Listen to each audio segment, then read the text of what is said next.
Hi, welcome to City Scene with Mayor Mike Cahill. I'm your host, Walt Kosmowski.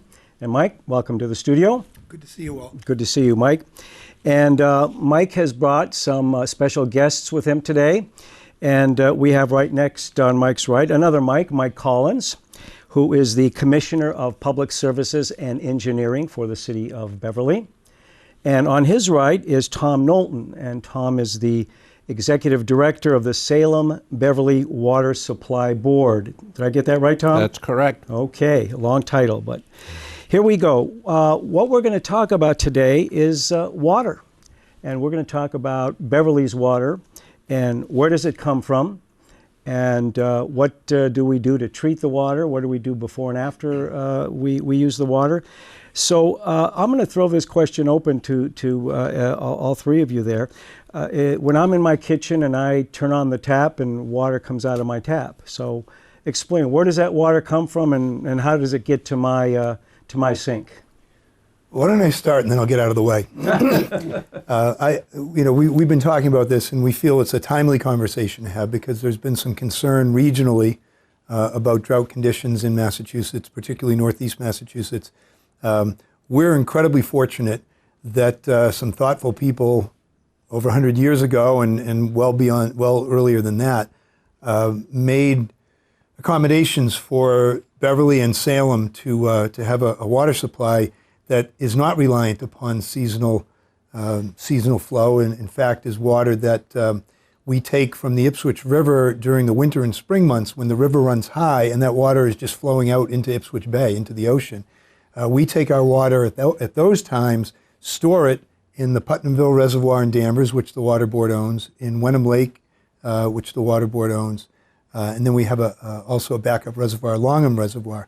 So we store the water that we'll need for the year, and in fact, we are able to store enough water that we don't go through it in a typical year. And then we use it as we need it throughout the course of the year. But that's just kind of a snapshot.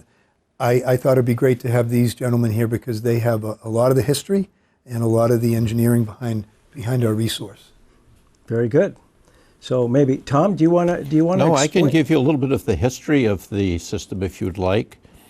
Salem has had their first public water supply system was constructed in 1795, which was basically a wooden conduit from a spring on Gallows Hill down to Townhouse Square.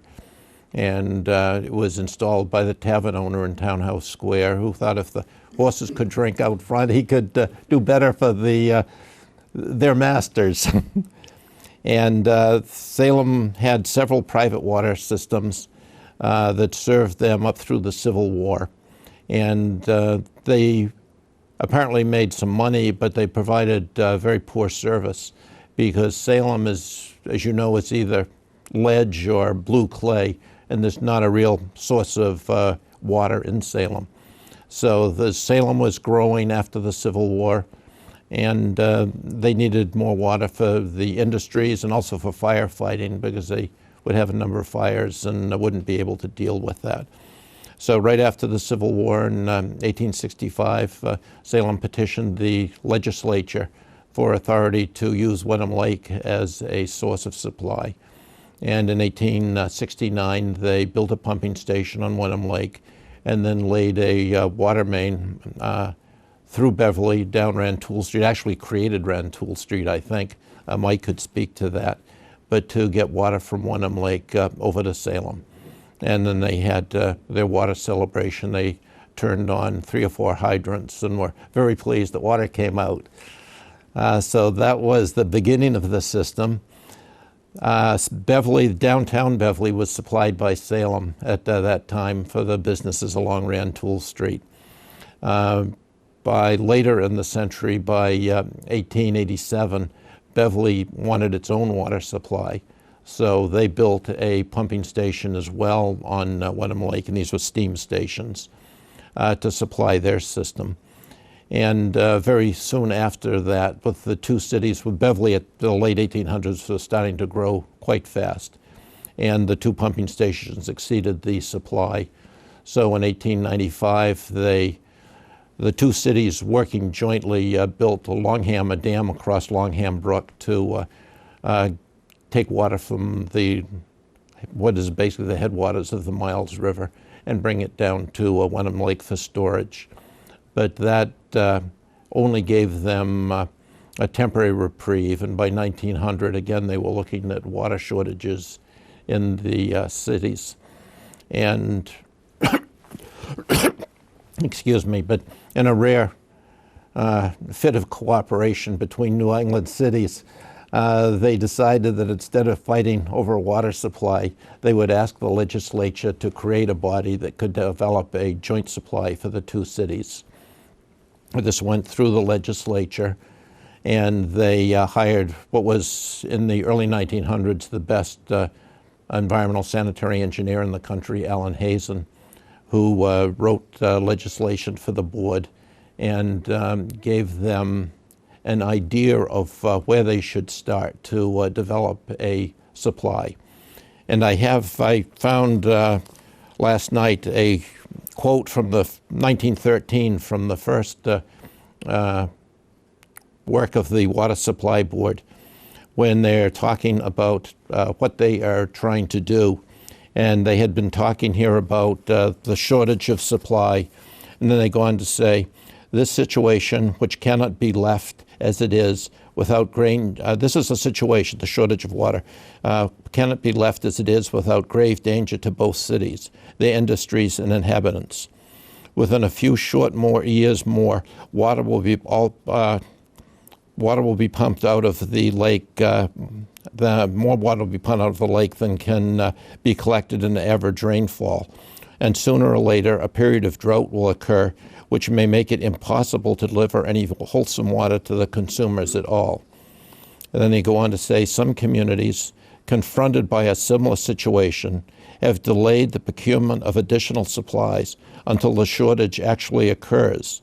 But the result has been to waste large sums in temporary expenditures when the crisis arises, besides great injury to the credit of the city and to increasing the risk of waterborne epidemics. An adequate supply of wholesome water is a necessity for the modern community, and no progressive American city can afford to take chances in this matter. The only prudent, sensible, and economical course is to anticipate the dry years which are sure to come, and then to introduce a new supply is therefore a necessity before it actually arises, not at the time or afterwards. There is no question in the minds of the board that an immediate addition to the water supply of Salem and Beverly is imperative, and the time to install it is now, and that it must be adequate in dry as well as in average years. Minimum, not average conditions, govern in water supply matters. And the new sources must be adequate to meet the droughts of future years. So this was the philosophy that they started with right from the get-go. Yeah, and it applies today as well. And it applies today as well. So fast forwarding, the Beverly's water essentially comes from the Ipswich River. It does. And this was where the board in 1913, working with Hazen, they were looking where they could get a water supply. And Hazen recommended that they, as well as the State Department of Health, recommended that they go to the Ipswich River as a supply, and that's what they developed. Now tell us, it's very interesting. I just discovered this a few years ago walking my dogs, where there is something called the Salem-Beverly Waterway Canal that connects with the Ipswich River to a pumping station that pumps the water then into Wenham Lake. Tell us about that. No, the canal was built in 1915. It was the first major job that the new water board took on to supplement the water supply. And they dredged with a steam dredge a canal 2 miles long through Wenham Swamp to high ground down behind Cherry Street, where they could build a pumping station and pump water from that station, the high flows in the winter from the Ipswich, over into Wenham Lake. So this was the beginning of the supply of the water board's work. Yeah. Now, maybe I can turn to Mike Collins now. And Mike, you, Tom Knowlton mentioned that most of the water is pumped in during the winter. So describe for us the kind of the seasonality of when we pull water out of the Ipswich River, what happens to it, how is it stored, and how does it come to us? The concept for how we get the water out of the river was derived right at the beginning when we asked the state for permission to use the river as a water supply.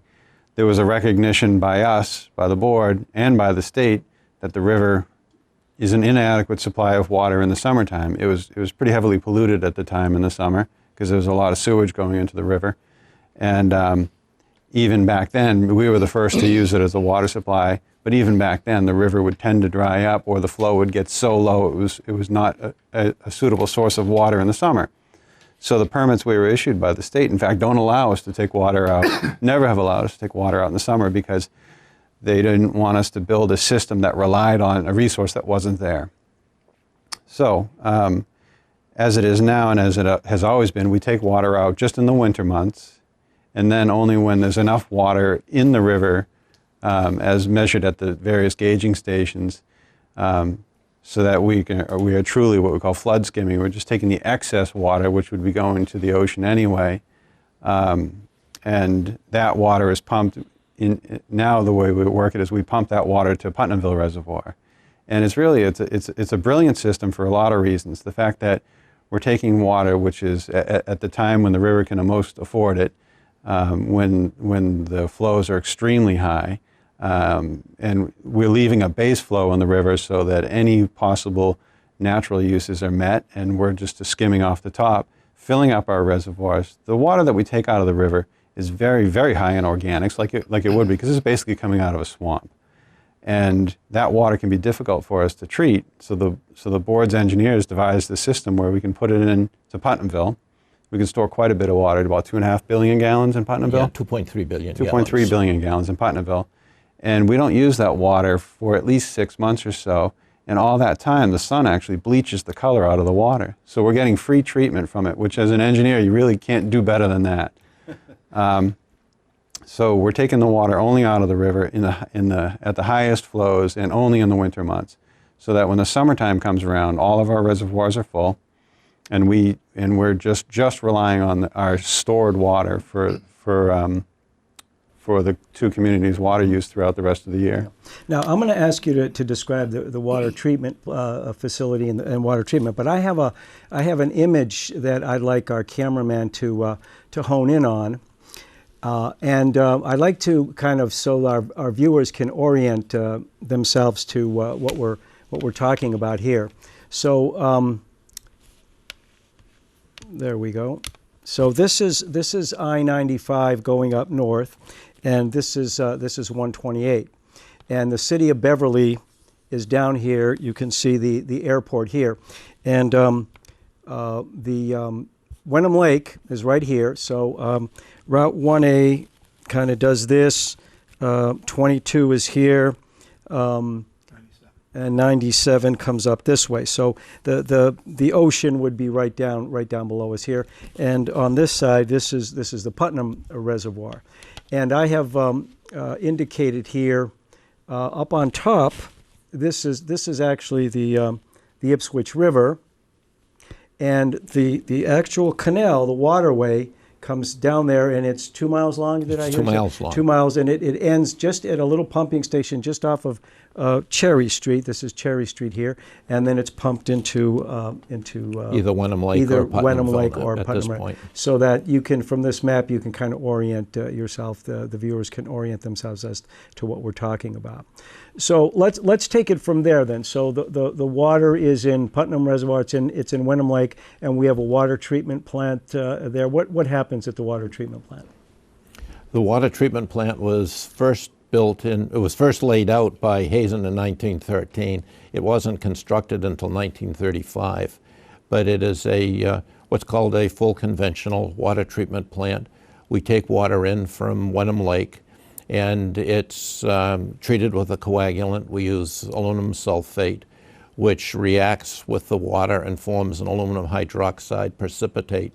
And the chemistry, most of the chemistry in the water treatment is to get all the things that you don't want in the water that are in the lake, the color, bacteria, turbidity, stuck in this aluminum hydroxide, what looks like little snowflakes in the water.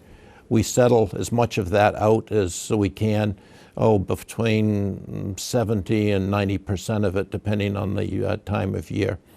And then after we have settled out all the things that will settle out, we take the water and put it through multimedia filters, which are 2 feet of anthracite coal and a foot of sand underneath. And this strains any other material out that hasn't come out in the sedimentation basins. We use coal because it gives a coarse filter, and then fine sand, the sand underneath acts as a fine filter. And then these things get backwashed every day, just like you would a pool filter to wash the material out and put the filter back in service. So the water that comes out of the water filtration plant on Wenham Lake goes to both Beverly and Salem? Yes, we put the water into a 4 million gallon reservoir at the plant, and then the 2 cities pump their water from that. Each one has what's called a high lift pumping station that's pumping water into their distribution system at fairly high pressure. Mm-hmm. Now, I like to tell our viewers, I did a little bit of research, and the Ipswich River actually supplies water to the following communities: Beverly, Danvers, Hamilton, Ipswich, Lynn, Lynnfield, Middleton, North Reading, Peabody, Salem, Topsfield, Wenham, and Wilmington. And I do believe, and Tom, maybe you can speak to this, I believe that Beverly, Salem are the largest users or take the most water from the Ipswich River? We probably take the most water from the river. Peabody is probably next. Lynn takes some, but they also get water from the Saugus River as well. And they have a connection to the MWRA. Mm-hmm. So Salem and Beverly are probably the largest users in the basin. If I could, Walt, one of the reasons that we feel it's timely to have this conversation is there has been concern regionally about the drought. There has been talk in the newspapers, and some of it is confusing. The reality is that Beverly and Salem, as the 2 members of the Salem-Beverly Water Board, we draw our water from December 1 through May 31.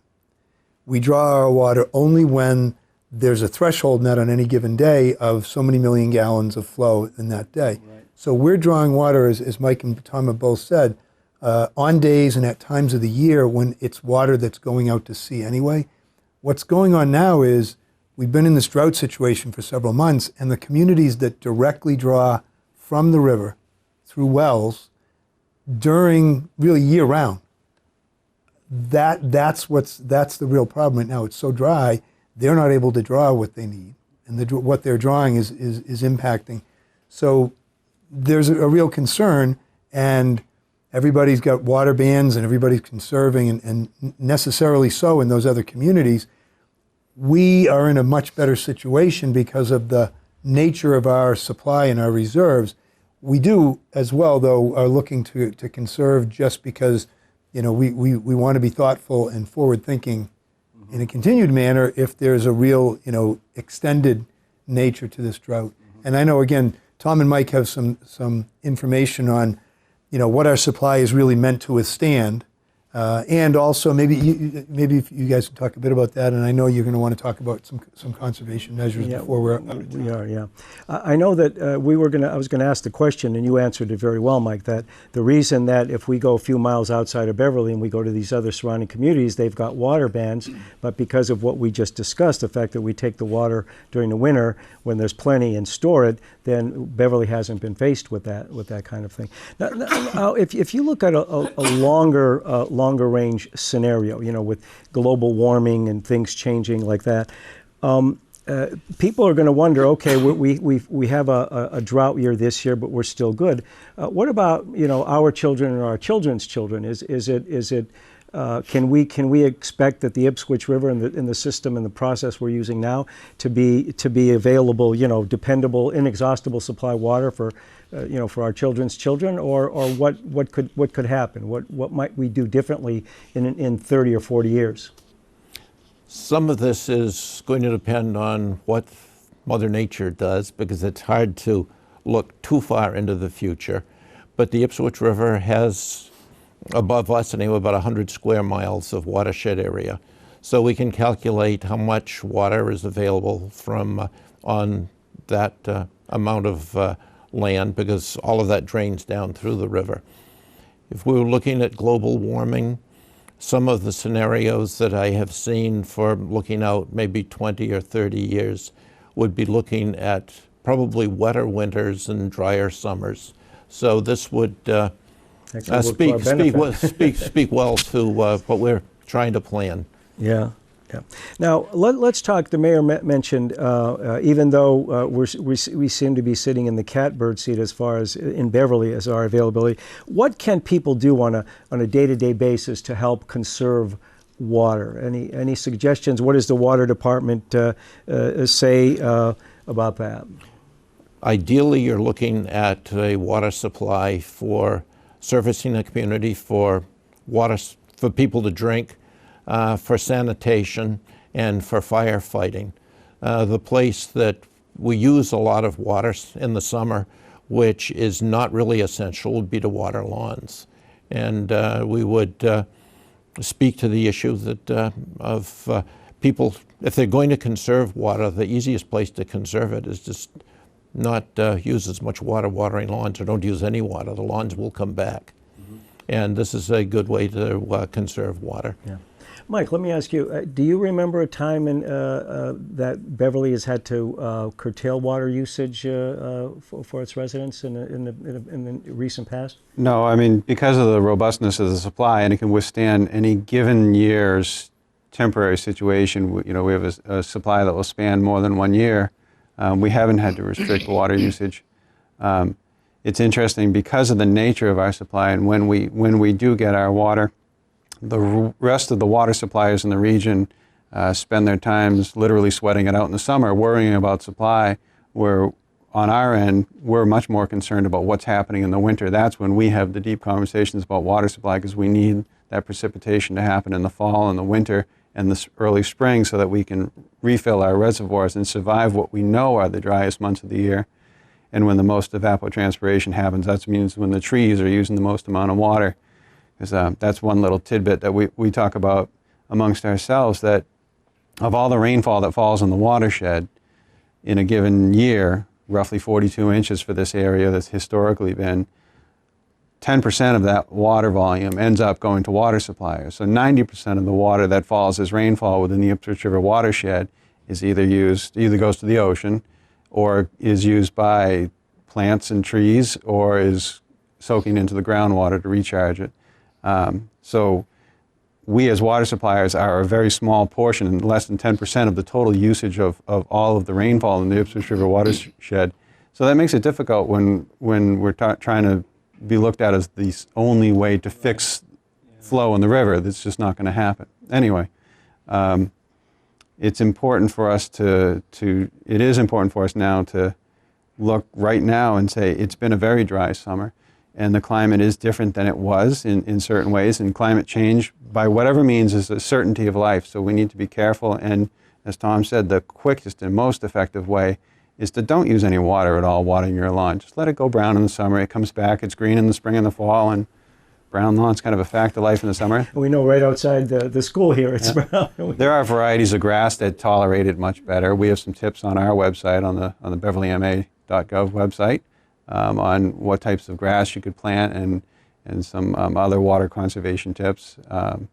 Each year we partner with Greenscapes to run some seminars and have some mailers that go out, and they have their own website with some other tips, stormwater related as well as water conservation related. So it's even though we have a very robust supply, it would be foolish to not preserve what we have and to plan for the worst case scenario, even though we hope that doesn't come. Now, we've talked about what we do with the water before we use it and using the water. So I wash my dishes and I let the soapy water go down. We don't just let that water drain out into the ocean. We must do something with it beforehand. Tell us what happens to the water after it's used before it's dumped into the ocean. And that's pretty much Mike's department. I mean, now you're talking about the sanitary sewage district. Okay. That's the other end of things. All right. So yeah, what's used in our homes and businesses goes into that system and over to South Essex Sewage District in Salem. But could we talk for just a minute, Walt, about where we're headed regionally? We've got at the end of November each year, when we hit the point where we can start refilling our reservoir on December 1st, we typically have between 50 to 60% of our reservoirs full at that point between Wenham Lake and Putnamville. Generally, yes. So in a given year, we're not using more than half of the water that we've stored. There's more storage capacity in the region. There's more opportunity to build another reservoir. There are a number of communities who, year in and year out, are not figuring out their problem. You read the list off, and if it gets dry, they're up against it. Yeah. So it seems to me that, and we've already started a conversation about the thought that the water board may well ought to consist of more communities. Some of our neighboring communities at some point maybe need to come in. We need to make some investments in the plant and the treatment plant in terms of capacity and modernizing. We need to, and when I say we, I mean collectively, state, federal, local, need to build infrastructure to bring water, from a new reservoir to the plant to get water out to other communities. But really, year in and year out, this problem happens. Yeah. And the communities that are most susceptible to it need a better alternative. Yeah. Well, you anticipated my next question, and that was going to be, and I was going to ask Tom, what sort of relationships and what sort of discussions do you have with other water control or other agencies in the area? We've had discussions over the years, usually when droughts happen, and droughts are predictable. You're going to have a drought probably every 20 years or so. So these are predictable. We have looked at trying to build more of infrastructure with other communities. But in the past, when the Water Board was first formed in 1913, they tried to involve Danvers and Peabody in that, the same way South Essex did later, but there was no interest. During the 70s, we looked at ways to try to regionalize water supply in the Ipswich River Basin. And again, no one was really interested in it at that time. There were some reservoir sites that were identified in the 70s, and except for the one that we purchased in 82 and 83, nobody has really worked to try to develop their supplies. Mm-hmm. But as I read, the Water Board right from the get-go understood that it needed to develop a supply that would sustain it through droughts. And the drought of record is the 3-year drought in the mid-60s, 63, 64, 65. And the Water Board has designed a system that will enable it to get through that drought. But you have to design water supplies. You can't design them for average conditions, because then half of the time you're going to be in trouble. You have to design supplies that can withstand a drought. And it involves spending a lot of money to protect basically insurance, to protect yourself for those dry years that are coming. And the other side is the floods are reasonably predictable, and you have to design systems that are not going to wash away in a flood. Yeah. So you're looking at, and the engineering part of this is designing for extremes, not for average conditions. Yeah. Yeah. Now, just quickly, the sites you mentioned that were developed in 82 and 83, what were those sites? We have a reservoir land that we can use for a future reservoir in Topsfield. Okay. And we bought that because it was the last. So we own, the city of Beverly owns the land? Yes. No, the Water Board. The Water Board owns the land. Okay. And it can be developed in the future for another reservoir if this becomes necessary. Mm-hmm. There was a large reservoir that was sited in Ipswich. That was never developed, and I think the land, or it was never set aside, so now that the land has development on it, so that probably is not going to be a viable reservoir in the future. Thank you for that, Tom. Well, we're about out of time. Mike Cahill, Mayor, I'd like you to maybe give us some final thoughts on our conversation today to our viewers. Mike, you haven't. I mean, I feel like I've kind of thrown them all out there. Mike, you want to wrap with? I just think that with all the press recently about the Ipswich River, I just wanted to make it clear that the water suppliers with the water board were really the first agency to look at trying to protect the river, trying to remove all the sewage contamination that was in the river in the early years, and also designing a system that would allow the river to remain in as natural a state as possible. So we've spent a lot of time, a lot of effort, and a lot of money trying to design a system that it has the least impact on the river. I think we've been quite successful at that. I'm proud of the engineers that came before us, and we're as forward-thinking as they are. Proud to carry on that tradition. Well, thank you, Mike. And gentlemen, I want to thank you for being our guests, Tom Knowlton, Mike Collins, as usual. Mike, thank you very much. Well. And I'd like to remind our viewers that you have been watching City Scene with Mayor Mike Cahill. I'm your host, Walt Kosmowski, and we'll see you next time.